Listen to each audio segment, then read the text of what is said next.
എൻ്റെ ഗുരുക്കന്മാരെ, സ്നേഹം നിറഞ്ഞ ജ്യോതിഷ പണ്ഡിതന്മാരെ, എൻ്റെ വിദ്യാർത്ഥികളെ, നല്ലവരായ നാട്ടുകാരെ, ഞാനിന്നിവിടെ പറയാൻ പോകുന്നത് ജ്യോതിശാസ്ത്രത്തിലെ 27 നക്ഷത്രങ്ങളിലെ അവസ്ഥകളെയാണ് ചൂണ്ടിക്കാണിക്കുന്നത്. അതിൽ ഒരു കുഞ്ഞ് ജനിക്കുമ്പോൾ അവൻ്റെ ദശയും കൂടെ പ്രകൃതിയാൽ പിറക്കപ്പെടുന്നു. അതായത് 120 വർഷമാണ് ഒരു മനുഷ്യന്റെ ആയുസ് എന്നാണ് ആചാര്യൻ പറയുന്നു. അതിന് ഉദാഹരണമായി ആദിത്യദശ 6 കൊല്ലം, ചന്ദ്രദശ 10 കൊല്ലം, ചൊവ്വാദശ 7 കൊല്ലം, 18 കൊല്ലം രാഹുർദശ, വ്യാഴൻ 16, ശനി 19, ബുധൻ 17, കേതു 7, ശുക്രൻ 20. അങ്ങനെ 120 വർഷം ഒരു മനുഷ്യായുസുണ്ട് എന്നാണ് നമ്മളെ ശാസ്ത്രങ്ങൾ പറയുന്നത്. ഈ ജനിക്കുന്ന കുഞ്ഞിന് ഏത് നക്ഷത്രത്തിൽ ജനിക്കുന്നോ അതിൻ്റെ നക്ഷത്രത്തിൻ്റെ തുടക്കം മുതലുള്ള ഓരോ ദശയും അതാത് കാലഘട്ടങ്ങളിൽ അനുഭവിക്കും. ആ കാര്യങ്ങൾ ഞാൻ വ്യക്തമായി നിങ്ങളെ സൂചിപ്പിക്കാം. അതായത് ഒന്നാമത്തെ നക്ഷത്രമായ അശ്വതി ജനിക്കുന്നത് കേതു ദശയിലാണ്. അപ്പോൾ കേതു ദശയിൽ കേതു 7 കൊല്ലമാണ് ഉള്ളത്. അപ്പം കേതു 7 കൊല്ലമാകുമ്പോൾ കുഞ്ഞ് ജനിക്കുന്ന സമയം അനുസരിച്ച് ഏറ്റക്കുറച്ചിലുകൾ വരാം. 7 കൊല്ലം കിട്ടണമെന്നില്ല, ചിലപ്പോൾ 4 കൊല്ലം, ചിലപ്പോൾ 3 കൊല്ലം. അങ്ങനെ കണക്കാക്കുമ്പോൾ ആ 3 കൊല്ലം കഴിഞ്ഞ് അടുത്ത് വരുന്നത് ശുക്രദശയാണ്. അപ്പം ഒരു കുഞ്ഞ് ജനിക്കുമ്പോൾ കേതുവിനെ പറ്റി നാം സംസാരിക്കുമ്പോൾ കേതു എന്താണ്? കേതു നമ്മൾ പറയാറുള്ളത് ഒരു അഗ്നിഗ്രഹമെന്നും തമോ ഗ്രഹമെന്നും ആചാര്യന്മാർ പറയുന്നുണ്ട്. അശ്വതി നക്ഷത്രത്തിൽ ജനിക്കുന്ന ഒരു കുഞ്ഞിന് 3 വയസ്സ് വരെ ഏതാണ്ട് ബാലപീഡകളും ബാലാരിഷ്ടതകളും ഉണ്ടാകും. അത് കഴിഞ്ഞാൽ 20 കൊല്ലം ശുക്രൻ, അതായത് ശുക്രദശയിൽ കുടുംബത്തിന്, പിതാവിന്, മാതാവിന്, സഹോദരങ്ങൾക്ക് ഉന്നതിയും ജാതകന് പഠനവും ഇന്നലെ വരെ ഇല്ലാത്ത ചില മാറ്റങ്ങൾ കുടുംബത്തിനും കുടുംബ കുടുംബ ബന്ധുക്കൾക്കും മാതാപിതാവ് ഇവർക്ക് ചില ഉദ്യോഗ വിജയങ്ങളും ജാതകന് പഠനപുഷ്ടിയും പഠനകീർത്തിയും എല്ലാം ഈ ശുക്രദശ ഉണ്ടാക്കും. അപ്പം ഏതാണ്ട് 23 വയസ്സ് വരെ, 23-24 വരെ ശുക്രദശ അവൻ അനുഭവിക്കുന്നു. അത് കഴിഞ്ഞാൽ 6 കൊല്ലം ആദിത്യദശ. ഈ ആദിത്യദശ കാലത്ത് നല്ല അവസ്ഥയിലാണ് ആദിത്യൻ നിൽക്കുന്നുവെങ്കിൽ തൊഴിൽ യോഗം, പഠന പൂർത്തീകരണം, പിന്നെ ദശ അന്ത്യത്തിൽ അതായത് 27-28 വിവാഹയോഗം, ശേഷം അഭിവൃദ്ധികളും പിതാവിനും മാതാവിനും ഉന്നതിയെ കൊടുക്കും. ചന്ദ്രദശ 10 കൊല്ലം. ചന്ദ്രനെ പറ്റി പറയുമ്പോൾ മനസ്സിന് സമാധാനം, സന്താനയോഗം, മാതാവിന് ഉന്നതി, ഗ്രഹനിർമ്മാണം, കുടുംബസുഖം, സൽകീർത്തി, ഭാഗ്യ ഐശ്വര്യങ്ങൾ എന്നിവയെല്ലാം ചന്ദ്രദശയിൽ ഉണ്ടാകും. ചന്ദ്രദശാകാലത്ത് ചിലപ്പോൾ സ്ഥാനം മാറിയുള്ള ചലനങ്ങൾ, അതായത് വിദേശവാസം, അല്ലെങ്കിൽ നിൽക്കുന്ന തൊഴിൽ മാറി ഉന്നതമായ തൊഴിൽ ലഭിക്കുക, നല്ല സന്താനങ്ങൾ ജനിക്കുക, കൃഷിഭൂമി ഉള്ളവർക്ക് കൃഷി ചെയ്യാനുള്ള യാന്ത്രിക നടപടികളായ മോഡേൺ ടെക്നോളജിയുടെ ഉപയോഗം കൊണ്ട് കൃഷി ചെയ്യാനുള്ള ഭാഗ്യങ്ങൾ എന്നിവയെല്ലാം ലഭിക്കുകയും മനസ്സിന് പറയില്ലേ, ചന്ദ്രൻ മനസ്സിൻ്റെ കുളിർമയെ ഉണ്ടാക്കുന്ന ഒരു മഹാഗ്രഹമാണ്. അങ്ങനെ ചന്ദ്രൻ കഴിഞ്ഞാൽ അടുത്ത് ചൊവ്വാദശ. ചൊവ്വാദശയിൽ പൊതുവെ ചൊവ്വ ഒരു അഗ്നിഗ്രഹമാണെങ്കിലും അവ നല്ല സ്ഥാനത്ത് നിന്നാൽ ഭൂമിയോഗം, ഗ്രഹയോഗം, ചില പുതിയ ടെക്നോളജി സംബന്ധിച്ചുള്ള പഠനങ്ങൾ, സന്താനങ്ങൾക്ക് ഐശ്വര്യം, ഗ്രഹഭൂമി, കുടുംബ സൗഖ്യം എന്നിവ ഉണ്ടാകും. മോശ സ്ഥാനത്താണെങ്കിൽ ഒരുപക്ഷെ സ്ഥാനമാറ്റം, മുറിവ്, ചതവ് എന്നിവ ഇടവിട്ട് ഉണ്ടാകും.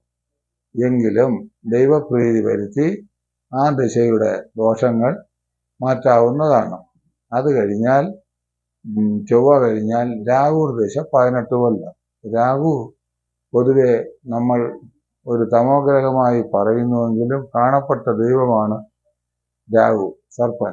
ആ സർപ്പദശയിൽ തുടക്കത്തിൽ അല്പ അരിഷ്ടതകൾ ജാതകന് ഉണ്ടായേക്കാം.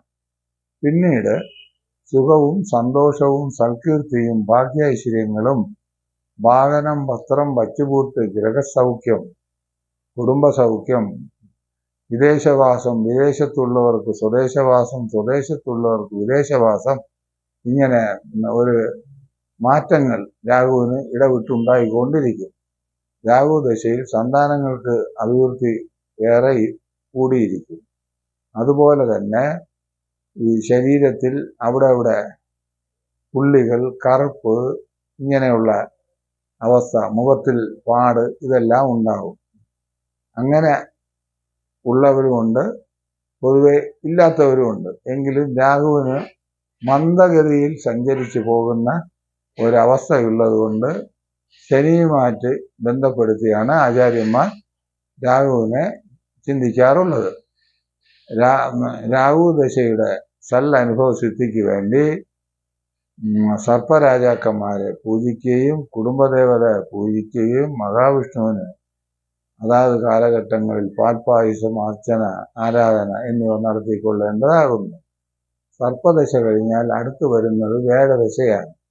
വേഴദശയിൽ വളരെ ഉത്തമമായിരിക്കും. വേഴൻ ഏത് ഭാഗത്ത് നിന്നാലും ജാതകർക്ക് നന്നായിരിക്കും.